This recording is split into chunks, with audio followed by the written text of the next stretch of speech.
This is my quick practical review of the Nikon Coolpix A1000 compact zoom camera. I'm going to talk about the 6 things that I like about this camera, the 4 things that I don't like so much, and then I will give you my bottom line of whether I think this camera is worth getting and what it is good for and what it isn't good for. Alright, so the first thing that I like about this camera is obviously the combination of a huge zoom, and the lens here is 24 millimeters to 840, I believe, or 35, which is huge for basically for a pocket camera. And this can be very handy and very useful in many situations that you can imagine.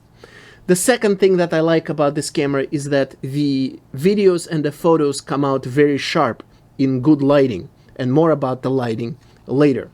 So you're not compromising the quality of the pictures and videos but with this small size, which is great. The third thing that I like about this camera is that the menu here is really easy and really intuitive. This is one of those cameras that if you get it, even if you've never used Nikon, you are not going to have to open the manual. You can figure out the menu yourself. There are not that many options. It's super user-friendly. The fourth thing that I like about this camera is that it feels very solid and well made. The body seems to be metal-like. The buttons, the hinges feel very tight, very well made. This camera feels like it's made to last. And I've had experience with quite a few smaller cameras in the past that felt cheap, felt plasticky, they were squeaking, they felt flimsy, and this is definitely not the case with this camera. There is nothing flimsy about any part of this camera. And by the way, if you want to see, this is how it opens, and it also has a flash, which I would rather not use, but there's an option, and there's an electronic viewfinder as well.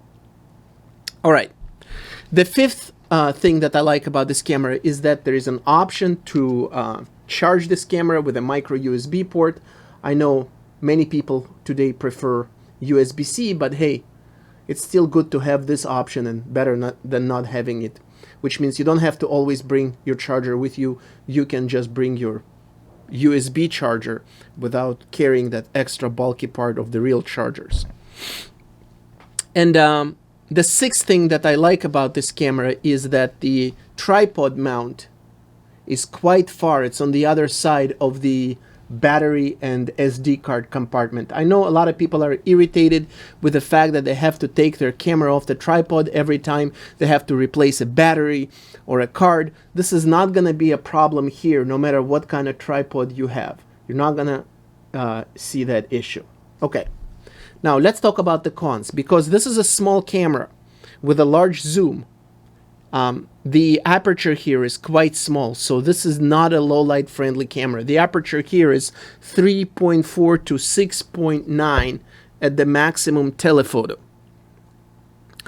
I tried to take pictures with this camera at a restaurant in the evening and at a bar, and they don't come out well. You can barely take a picture in those types of environments. So this is not the camera to use in low light. This camera works best when you have plenty of light, daytime or any other well-lit situation.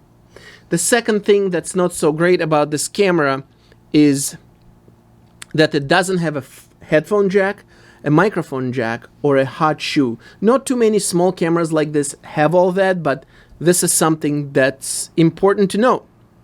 The third thing that I don't like about this camera is that it doesn't have a flip-up screen. The screen here is only tilting.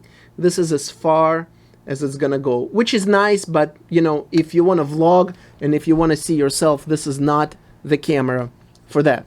And the fourth thing that I don't like so much about this camera is that the battery life here is quite average, or even below average. This battery is rather small and it doesn't last very long, but then again, we've come to expect this from smaller cameras, and that's why we always carry extra batteries, right?